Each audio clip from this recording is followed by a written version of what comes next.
저희들에게 선물로 주셔서 감사합니다. 금년도는 더욱더 주님을 원합니다. 주님을 더 갈망합니다. 우리의 모든 삶 가운데 하나님 아닌 모든 갈망을 주님 앞에 내려놓고 주님만을 갈망하기를 원합니다. 성도들을 우리에게 보내주셨고 우리를 성도들에게 보내주셔서 감사합니다. 이 아침에도 우리가 믿음으로 주님 앞에 나왔사오니 이 시간을 거룩하게 하여 주셔서 주님께서 친히 말씀하시는 귀한 시간이 될 수 있도록 은혜를 베풀어 주옵소서. 감사하고 예수님의 이름으로 기도합니다. 아멘. 새해 복 많이 받으시기 바랍니다. 송구 영신 예배 때 못 뵀던 분들은 새해 복 많이 받으십시오. 지난주에도 저 또 영화 한 편을 봤습니다. 일주일에 한 편은 봐야 돼요. 누구라면, 현대인이라면 한 편씩은 보고 이제 이번에는 넷플릭스에서 안 나와서 돈 내고 봤습니다. 일생에 처음입니다. 돈 내고 본 영화. 그 영화를 한번 소개해 드릴까 합니다. 21세기 폭스사, 여러분 영화 많이 나오잖아요. 뭐 빛이 그냥 쫙 버리고 21세기 나오는 거. 그 회사가 제작한 건데 아시는 분은 아실 것 같아요. 조금 오래되진 않았지만은 히든, 숨겨진 피규어. 피규어는 인물 정도 되겠습니다. 숨겨진 인물들. 히든 피규어. 미국에서는 상당히 그 인기가 많았다고 합니다. 우리나라보다 훨씬 더 인기가 많았대요. 요거는 실화 영화입니다. 실화의 바탕을 둔 영화였습니다. 1960년대, 배경은 1960년대 흑백 차별이 가장 심하던 때에 여러분 미국의 전 세계 최고의 두뇌들이 모인 곳이 어디입니까? 나사입니까? 나사? 예, 미국. 나사에서 근무하던 흑인 여인이 한 사람이 있었습니다. 그 이름이 캐서린입니다. 캐서린. 그러니까 주인공으로 나와요. 흑인 여성이 주인공으로 나옵니다. 그러니까 이 흑인 여성이 나사에 그 당시 백인들의 우월함이 아주 승승장구했던 그 시절에 나사에서 근무하기가 여러분 쉽겠습니까? 얼마나 어렵냐면은 화장실 가잖아요. 흑인들이 화장실을 가려면은 자기가 근무하는 그 사무실에서 800m를 가야 돼. 그냥 한번 갔다 오면 뭐 1시간 넘어가는 거예요. 800m를 가야 돼. 거기 안에 있는 화장실은 못 가는 거예요. 그리고 화장실마다 여기는 백인 전용, 그렇게 딱 써 백인 전용 해가지고 큰 막 그냥 이게 간판이 붙어 있는 간판이, 그 다음에 흑인 전용 그 간판이 딱 붙어 있는 거예요. 그런 시대에 살고 있었습니다. 정규 회의에는 참여할 수도 없어요. 여성도 참여할 수 없고, 여성은 흑인은 참여할 수가 없어요. 참여할 수 없는 그런 차별 대우를 받는 그런 시절이 있었습니다. 그 편견에 맞서서 이제 싸움한다. 흑인들이 싸움을 한다. 흑인 여성들이 싸움한다. 그런 이야기입니다. 이제 이 캐서린은 그런 흑인 여성들의 가운데서도 아주 리더격이죠.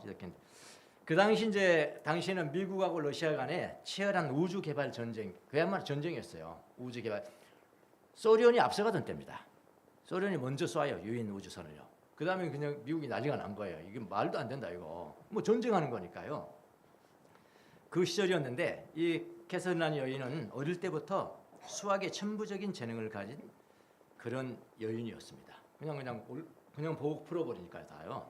근데 이 캐서린이 나사의 최초의 우주 궤도 비행 프로젝트에 선발이 되고 다른 여성들도 이제 그때 이제 IBM 컴퓨터, 큰 IBM 컴퓨터가 나사에 도입하는 그런 식입니다.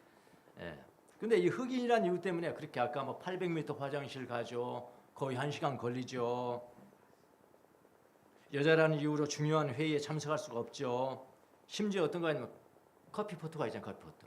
그게 이제 공용인데 이 공용은 흑인은 사용할 수 없습니다. 거기 아예 써져 있어 그게. 커피포트조차도 용납이 안 되는 그런 따가운 그 편견이 있는 곳에 근무를 했어요. 점점 지쳐갑니다. 이 여인이요. 근데 우주 궤도 비행 프로젝트는 아주 난항을 겪게 됐고요. 해결 방법이 오직 하나다. 비전을 제시할 수 있는 새로운 수학 공식을 찾아내는 것뿐이었습니다. 그러니까 그만큼 뒤져 있어요 지금 소련한테. 그런데 흑인에다가 그리고 여성에 대한 편견이 심한 탓에 이 캐서린의 천재성을 알아보는 사람도 없었고, 알아보는 사람도 뭐 주목도 안 했으니까요. 알아보는 사람이 없었습니다. 그런데 유일하게 그 집단에서 그녀의 천재성을 알아봐주는 사람이 한 사람이 있었어요. 근데 그 사람이 누구냐면은 그 프로젝트의 탑 리더예요. 이제 함부로 잘 보지도 못해요. 직속상관 따로 있고 탑 리더니까. 탑 리더가 누구냐면은 그 잘생긴 케빈 코스트너. 늑대와 함께 춤을 흐르는 그 사람이 멋있잖아요, 그 사람이요. 그 사람이 그 이제 탑 리더였습니다. 그는 백인임에도 불구하고 편견을 걷어내고 이 캐서린의 천재성을 알아보고 그녀의 도움을 받아요. 결국 그녀의 도움을 받아서 이 프로젝트는 성공을 거둡니다. 실화입니다, 이거요. 그대로 실화. 근데 그 장면이 하나가 나오는데 그 일을 시켰는데 1시간인데도 안 오는 거예요. 그 캐서린이. 그래 불렀습니다. 여인을 불러서 뭐 하고 있는데 지금 왜 근무를 안 하나? 그랬더니 한참 말을 하다가 결국 이야기를 해요. 화장실 갔다 왔습니다. 무슨 화장실을 이렇게 오래 걸리냐? 했더니 그때 몰랐죠, 그 사람은. 이 어쩌고 해서 800m 가고 어쩌고 그래서 그런 거다. 그러면서 막 울면서 뛰쳐나가요. 그때 캐서린요, 탑 리더가 케빈 코스트너가 망치를 가져옵니다. 망치를 가져와가지고 그 두껍게 그 벽에 그냥 박아놓은 그 뭡니까 그 화장실 표를 그냥 막 그때 얼마나 시원하던지 그 영원한 그런 맛에 보는 거 아닙니까? 너무 시원한 맛. 유색 긴장. 그러면서 뭐라고 하냐면 흑인들의 오줌은 까마냐? 백인이나 흑인이나 오줌 다 똑같은데 말이야. 이게 까pus어요. 그러면서 하여튼 저는 그 장면에 아주 전율을 느끼기도 했습니다. 그런데 한 가지 그 직속상관, 이 여인의 직속상관은 아주 편견이 강한 사람. 여인을 못 봐주고 더구나 흑인을 못 봐줍니다. 뭐 보고서 하나 써놓으면 자기 작성자 이름이 있어야 될 거 아닙니까? 작성자 이름 빼, 내 이름만 내. 뭐 이런 거 천재성도 알아볼 수 없고요. 근데 이 캐서린의 이 직속상관과 부장인 코스트너 케빈과의 사이의 대화가 꺼냅니다. 케빈 코스트너가 그 직속상관은 백인 남자한테 이렇게 합니다. 너가 여기서 하는 일이 뭐냐? 그래서 너가 이 나사에서 하는 일이 뭐냐? 그러니까 대답이 없죠. 갑자기 뜬금없냐 이러니까 이야기를 해줍니다. 너의 하는 일을 내가 할 일은 천재적 재능을 알아보고 그 사람을 세워주는 거야. 그래서 우리 팀이 전체 다 가야 되는 거야. 그 대화를 이야기합니다. 한번 보세요. 돈 내야 됩니다. 넷플릭스 없습니다. 예, 돈 내야 됩니다. 편견이라는 것은 진정한 가치를 알아보지 못하게 눈을 가립니다. 예. 근데 이런 편견은 많이 존재하죠. 성경에도 있어요. 구약 성경에도 유사한 예가 있습니다. 예레미야 12장 6절 이하를 보니까 예레미야가 아주 천재적인 선지자 아닙니까? 예레미야가 가족이나 친척이나 집안 식구들에게 배척을 당해요. 집안 식구들에게 배신당하고 비난을 받았다고 합니다. 그 이유는 뭐냐니까 예레미야가 하나님의 말씀을 전하면서 백성에게 아주 경고를 하잖아요. 이렇게 변화될 거다. 이렇게 하라. 변화를 촉구했기 때문일 것이라고 사람들은 이야기를 합니다. 예레미야의 예언이라는 것은 종종 민감한 주제에 대한 것이잖아요. 것이고 이로 인해서 가족이나 친척들이 그의 메시지에 반대하고 배신감을 느꼈을 가능성이 큽니다. 이렇게 가까운 가족에 대한 편견 때문에 그의 진가를 알아주지 않습니다. 성경에도 나와 있어요. 이렇게. 이런 일은 요즘 많이 일어납니다. 요즘도 마찬가지로 우리 사이도 일어나요. 이거 하나 예를 들게요. 꼭 제 예라고 말하지 않겠습니다. 한 예를 들게요. 이런 많이 있을 수가 있으니까. 예수님을 믿고 얼마나 좋던지 어떤 사람이 예수님을 믿고 난 다음에 너무 좋아서 예수 믿는 게 이런 거구나. 예수님이 내 죄를 용서하시고 천국이 보이고 천국을 소망하게 되고 내가 소망 없이 살았는데 소망이 생겨요. 그래서 누구를 가장 먼저 생각하겠습니까? 가족을 생각합니다.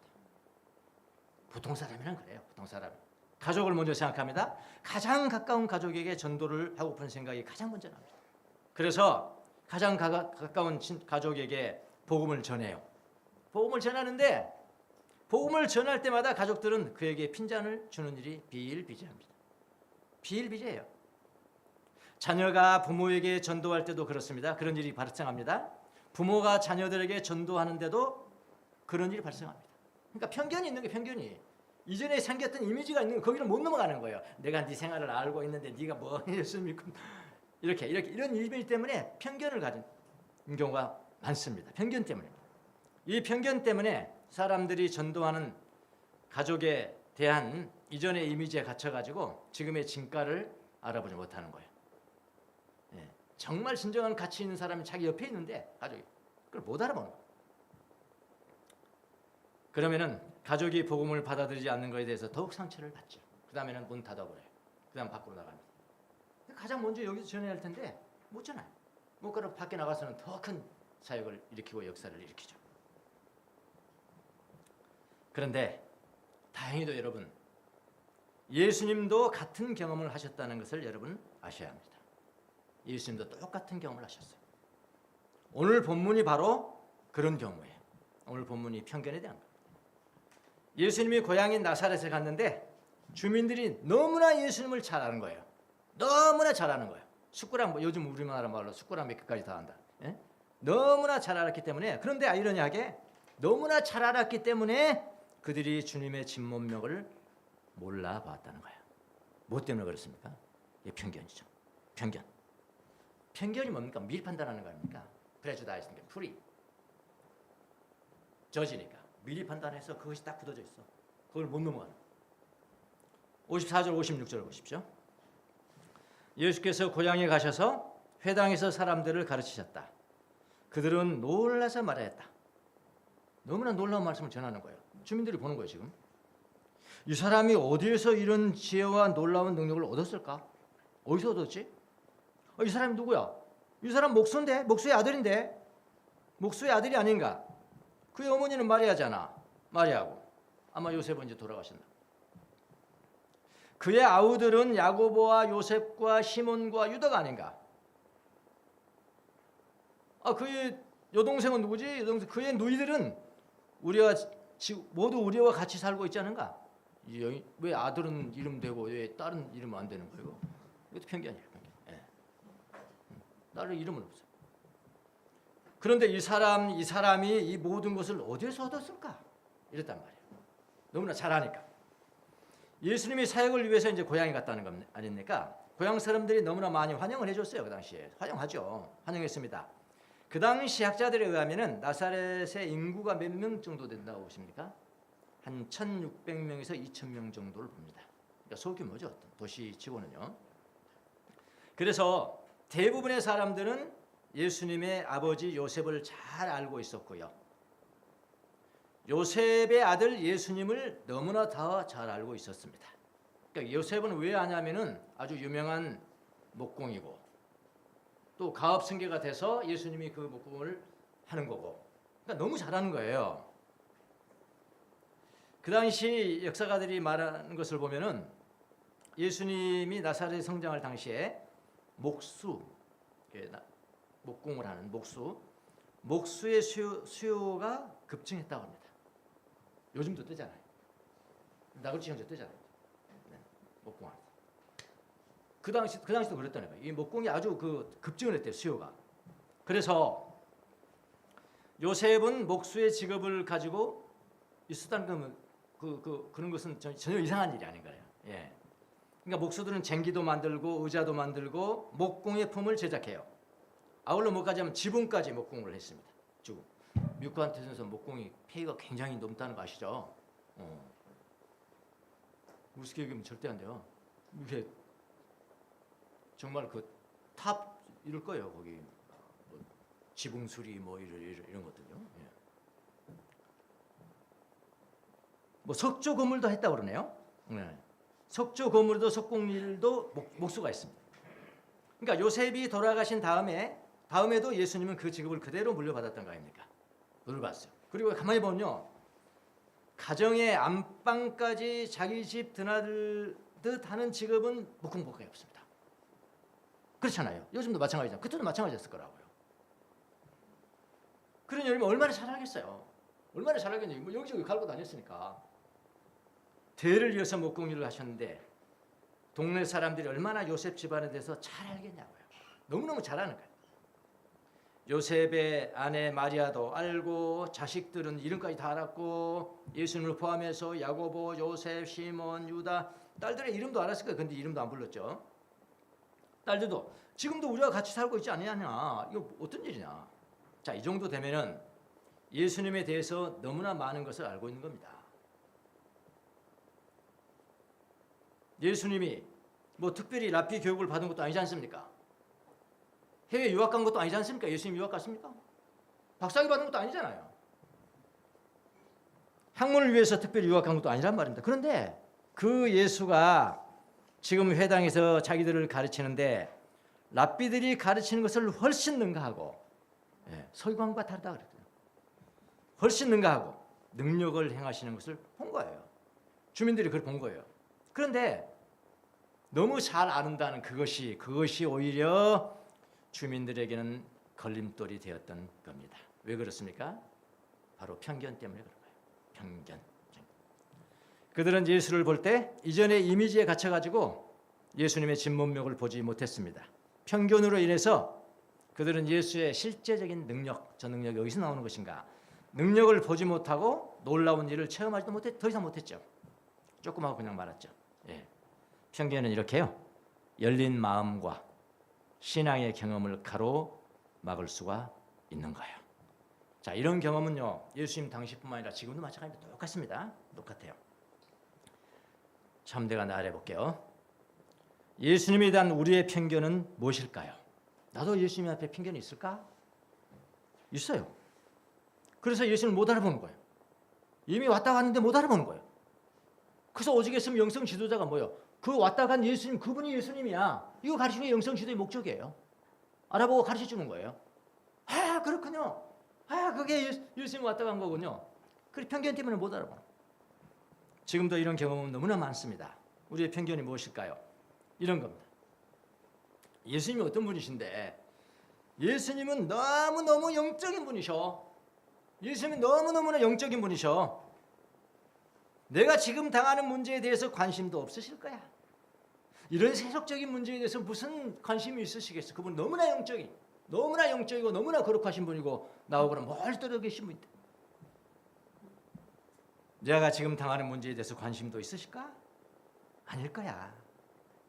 내가 당하는 문제는 너무 세속적인 문제야. 내가 돈이 좀 필요해요. 내가 돈이 좀 필요합니다. 그것을 달라고 내가 할 수 있을까? 나는 부부관계 별로 안 좋은데 그것도 예수님이 관심을 가지실까? 이런 것들이에요. 이게 다 편견이라. 자기가 해결하는 거예요. 하나님 자기 계시는 거고.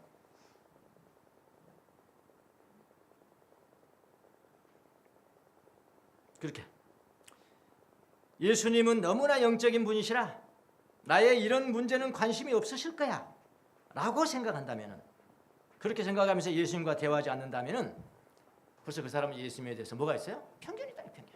예. 편견이잖아요. 가장 심한 편견이잖아요. 나사렛 사람하고 똑같은 거죠. 예. 너무나 잘한다고 생각해. 왜? 너무나 거룩하신 분이니까. 근데 편견인 거예요. 또 나에 대한 또 편견이 있어요. 자기 자신에 대한 편견도 있을 수가 있습니다. 내가 예수님께 구하고 관심을 가져달라는 것은 거룩한 것이라 내가 이야기하지. 거룩한 사역 이렇게 해주세요. 전도 잘 되게 해주세요. 교회 부흥되게 해주세요. 뭐 설교 잘하게 해주세요. 그런 것이야. 나는 그런 것만 구하고 나의 문제는 구하지 않아. 뭐 쪽팔리게 그런 나의 문제 예수님 앞에 가가. 예수님 거룩한 것이나 구해야지. 이렇게 생각하고 있다면 그것도 역시 편견입니다. 또 뭐 나는 성경으로만 하나님 알아. 성경으로만 예수님 알 거야 나는. 이것도 굳어지면요 성경주의가 돼요. 이것도 굳어지면 성경주의가 됩니다. 그것도 편견입니다. 여러분 주님은 여러분에게 나타나시기를 성경 없이도 나타나십니다. 성경 없이도 찾아오세요. 그분을 알아보려면 우리 편견을 깨야 됩니다. 대단히 중요한 주제입니다. 사실 편견. 저도 많은 편견, 하나님에 대한 편견, 또 제 자신에 대한 편견을 가진 사람. 하나님 말할 때도 이건 성경지상주의자. 성경 문자적 해석의 축자 영감설 그러잖아요. 신학교에서 배우는 게 그런 거거든요. 성경의 말씀을 통해서만 하나님께서 내게 말씀하시고 하는 것이지. 하나님이 그 기록된 말씀에 구애되십니까? 그게 편견이 된 거예요. 그렇게 잘못된 지식이 들어오면은, 아니 좁은 지식이 들어오면 편견을 갖게 돼요. 하나님 못 만나고 그냥 흘러보낼 때가 너무나 많습니다. 여러분, 편견 때문에 예수님의 능력이 제한될 때가 너무나 많습니다. 예수님은 우리의 모든 문제에 대해서 관심을 가지시기를 원하세요. 여러분 그 알고 가르치시면 마세요. 여러분 직접 체험을 하셔야 돼요. 체험. 모든 문제에 대해 관심을 갖기를 원하세요. 그래서 대화하기를 원하신다고요. 가만히 보세요. 예수님이 교훈하기 위해서 들려주는 모든 비유들, 모든 진리들 철학적인 비유입니까? 예수님 철학적인 비유 드셨어요? 평범한 삶의 이야기고요. 우리의 빵의 이야기고요. 우리의 떡의 이야기예요. 예수님께 비유 드실 때. 우리 성모일도 기도에도 있잖아요. 강청 기도하라. 누가복음 11장 1절 8절. 제가 믿음의 초창기에서는 이거 안 넣었을 거예요. 성모일도에 안 넣었을 겁니다. 제가 딱 들어갔죠. 택함 받은 자녀는 강청할 권리가 있다. 그걸 제가 까달았던 겁니다. 택함 받은 자녀의 권리 중에 하나가 뭐냐면은 강청하는 기도예요. 강청이 뭐예요? 강청? 부끄럼 없이 구하라는 거예요. Shameless petition이죠. 부끄럼 없는 기도거든요. 제가 체험적으로 해서 그걸 넣은 겁니다. 사실은요. 중요한 기도였습니다. 자, 밤에 손님이 와서 먹을 빵이 없다. 친구에게 찾아가서 강청했다. 내가 부끄러운 일이지만 내가 강청하다. 빵 좀 주세요. 빵 좀. 그래서 필요한 걸 얻었다는 거 아니에요? 그 성경이 뭐라고 그랬어요? 예수님께서 친구됨을 인하여서는 안 줄지 모르겠다. 그런데 수치심 없는 청원 때문에, 강청 때문에 내가 일어나서 너의 필요한 것을 주겠다. 그랬거든요. 뭐 문제로 지금 예화를 들었어요? 빵 문제입니다. 빵 문제예요. 빵. 철학적까지 예화 든 거 아니에요. 예수님을 여러분 오해하시면 안 됩니다. 이런 편견 때문에 우리가 예수님의 능력을 놓쳐버릴 때가 많다고요. 2024년도에는 여러분의 편견을 벗어내고 주님을 그냥 삶의 모든 자리에서 만나시기를 예수님의 이름으로 축원합니다. 자, 그런데 그러면 이 편견이 왜 능력을 제한하는 것일까요? 오늘 편견에 대해서 이야기를 하는 건데, 편견이라는 것은 예수님의 능력을 환영하지 못하게 만들어요. 예수님의 능력을 환영해야 되잖아요. 그 당시 나사렛 그 고향 사람들이 저런 말씀을 주셨군, 아멘, 아멘 이렇게 해야 되는데 편견 때문에 그게 안 되는 거예요. 그러니까 예수님의 능력을 환영하지 못하게 하기 때문이다. 57절, 58절. 예수님께서 지금 말씀하십니다. 그러면서 편견을 가진 그들은 예수를 달갑지 않게 여겼다.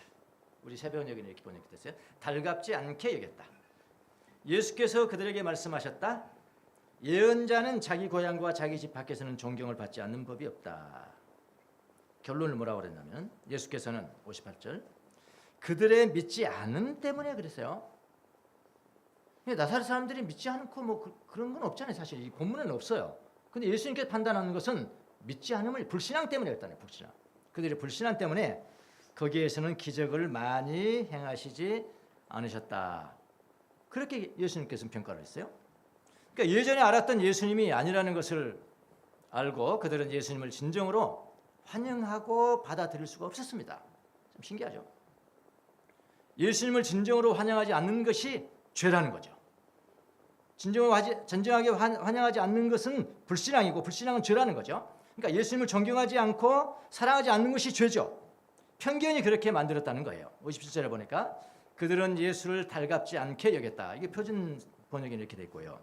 개역 성경을 보면은 같은 곳입니다. 예수를 배척한지라 그랬어요. 배척을 했다. 배척을 한지라고 번역을 했습니다. 자, 그래서 이 뜻을 정확히 알아야 되기 때문에 오늘을 한번 보겠습니다. 여기에 사용된 동사의 원형이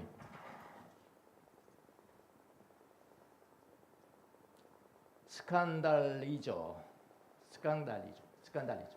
이게 이제 원형입니다. 원형이고 지금 여기에 쓰는 배척했다, 달갑지 않게 여겼다. 배척했다라는 것은 이를 붙였고 언토, 에스칸달리존토 이렇게 됐거든요. 그러니까 요 단어를 요건 이제 원형이고 요 단어가 쓰여졌단 말이죠. 무슨 말인지 아시겠죠? 근데 이 스캔들이 여기서 나온 겁니다. 스캔들이죠. 스캔들. 이 단어의 미완료 과거 수동태 3인칭 복수예요. 이게 미완료 과거 수동태 3인칭 복수라고요. 이게 원래의 뜻은 뭐냐면 원래의 뜻은 이런 뜻이 있어요. 원래의 뜻을 보면은 앞뒤로 움직이는 거예요. 앞뒤로 가만히 고정 딱 이 경고해야 되는데 이게 움직이는 거예요. 앞뒤로 움직여진다. 움직인다. 치는 거 누가 치고 미끄러워 넘어지는 것. 그다음에 나중에는 뭐가 되냐면 이게 죄를 범한다는 뜻이 됐어요. 이게 스캔들이죠. 그러니까 그들은 누구냐면 나사렛 사람들이죠. 나사렛 사람들이 예수 안에서 계속 흔들린다는 게 스칸달이죠니까 계속 흔들려지고 미완료니까 그 끝나지 않은 그런 상태를 지금 묘사하고 있는 거죠. 계속 흔들려지고 있었다. 헬라어의 미완료 과거는 동작이나 상태가 완료되지 않았거나 계속 진행 중이라는 것을 나타냅니다. 그래서 주로 이제 과거에 어떤 일이 일어나고 있었음을 설명할 때 사용이 되는데, 그래서 이제 그림같이 이야기하면서 그림같이 그려주는 거죠. 회화적이라고 그래요. 그걸. 예. 당시 상황이나 배경을 회화적, 그림같이 설명할 때 쓰이며, 그래. 우리 옛날 이야기할 때 그래. 할머니가 옛날 이야기할 때 그러잖아요. 과거의 일이지만 계속 막 진행이 되는 것 같이 그려주잖아요. 그거 똑같단 말이에요. 이렇게 극적으로 표현을 한 거예요. 주로 이야기의 흐름을 전달하는 데 사용된다고 합니다. 그러니까 예수님을 환영하지 못하고 계속해서 마음이 흔들리는 거예요. 갈피를 못 잡는 거예요. 갈피를. 그들의 마음을 지금 읽으십니까? 그게 미완료 과거예요. 완료가 안 됐단 말이에요. 예. 계속 흔들리단 말이에요. 갈피를 받자고. 이것을 우리 성경은 뭐라고 그랬냐면은 달갑지 않게 여겼다, 또는 개역 성경에는 배척했다, 그렇게 표현을 했단 말이에요. 완전히 다 틀리질 않지만 저는 원어로 더 정확하게 해주잖아요. 그게 성경 해석이죠. 예. 예수님은 그 상태를 분명한 단어로 규정을 해줬어요. 예수님은 뭐라고 규정해 준다면 그들의 불신앙 때문이다. 그분의 불신앙. 예. 믿지 않기 때문이다. 그렇게 이야기를 했다고요. 그러니까 예수님이나 예수님의 말씀을 온전히 환영하지 못하고 계속 흔들리고 달갑게 여기지 않고 배척하는 거, 그게 뭐라고요? 불신앙이라고요. 불신앙이 죄인 거예요. 여기 중요한 게 있습니다. 우리가 불신앙한다, 당신 불신앙 때문이야. 근데 불신앙이라는 말을 해본 적이 없어요. 지금 이 나사렛 사람들이. 누가 불신앙이라고 했습니까? 나 믿지 않아. 나 당신 믿지 않을 거야. 누가 그 한 적이 있냐고 여기요. 그냥 자기 속에서 그냥 흔들렸죠. 환영하지 못했죠. 예수님을 환영하지 못했어요. 근데 예수님 뭐라고 그랬어요? 불신앙이다. 그렇게 이야기했다. 이거 집중하셔야 됩니다. 불신앙은 나 안 믿을 거예요 하고 말하는 것이 아닙니다. 불신앙은 이미 내 마음 안에서 불쾌한 감정으로부터 시작됩니다. 그것이 계속될 때 불신앙이 되고 죄가 되는 거라니까요. 그러니까 예수님 말씀이 전달될 때 단마음으로 아멘 하셔야 돼요. 지금 이거 똑같이 저한테 이제 쳐다보고 있는 것 같지만 이게 강도는 다 달라요. 눈은 저한테 고정되어 있지만 속으로서는 아니거든요. 막 흔들리거든요. 제가 아닌데 나는 잘 못해요. 불쾌한 감정이 시작될 때 그거 뭐라고 해요? 불신앙이라고 해요. 예수님이 지금 오시지 않지 않습니까? 여기에. 예? 저를 통해서 말씀하시는 거 아닙니까? 예수님이. 그래, 목사님이 설교를 듣고도 엉터리로 전하는 거 말고 정말 성경을 연구하고 여러분 이게 불신앙입니다 했을 때 여러분의 마음은 어떠시냐고요. 아니 가끔가다 항상 나는 아멘 했는데 한 번쯤은 한 10번은 다 아멘 했는데 목사님이 어저께 피곤하셔서 설교 준비를 많이 못 하시는 모양이구나, 잘못 전하는 것 같아요. 그럴 때는 있죠. 그럴 때는 그럴 수도 있어요. 괜찮아요. 그건 제 잘못이니까. 근데 그렇지 않는 한 성경 말씀은 그대로 주는데 저기서 복잡해. 달갑지가 않아. 여러분 달갑지 않는다는 것은 완전히 배척한다는 그런 뜻, 그런 뉘앙스는 아닌 것 같아요. 좀 달갑지 않다. 온전히 환영하지 못한다는. 예, 온전히 환영하지 못해요. 하나님 말씀인데 이렇게 합시다. 이렇게 하세요. 이게 말씀입니다. 주님의 말씀입니다. 온전히 달갑지가 않아요. 환영하지 못해요. 근데 예수님 뭐라고 표현했다고요? 불신앙이라고 표현했다고요. 이거를 우리 조심하셔야 합니다. 예, 조심하셔야 합니다. 단마음으로 예수님의 말씀이 전달 때 단마음으로 하나님의 말씀이라면은 아멘 하는 한 해가 되십시오. 우리는 이 지도자, 영적인 지도자를 통해서 전개되는 예수님의 사역들에 대해서 단마음으로 아멘하고 단마음으로 실천하는 겁니다. 그걸 예수님께서는 기대하시는 거예요. 여러분 설교를 듣게도 마찬가지로 똑같아요. 마음 안에서 단마음으로 아멘 아멘 하지 않는다면은 지금 흔들리고 있는 거라고요. 흔들리고 있고 결국은 불신앙이 됩니다. 달갑지 않게 여기고 예수님을 배척한 것이 돼요.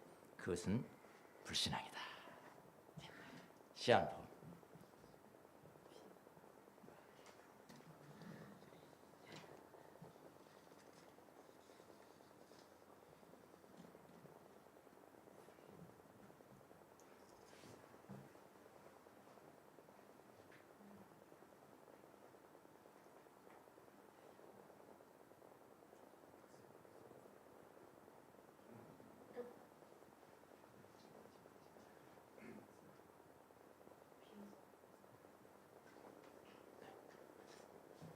오늘 또 나길주 형님 하나 하셨네. 잘 써요. 따뜻하게 시를 따뜻하게 했어요. 네.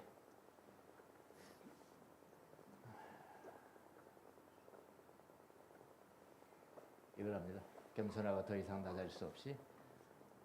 낮아질 수 없이 낮아진 대답이 예랍니다. 나이 예. 복 받으십시오. 기도하겠습니다.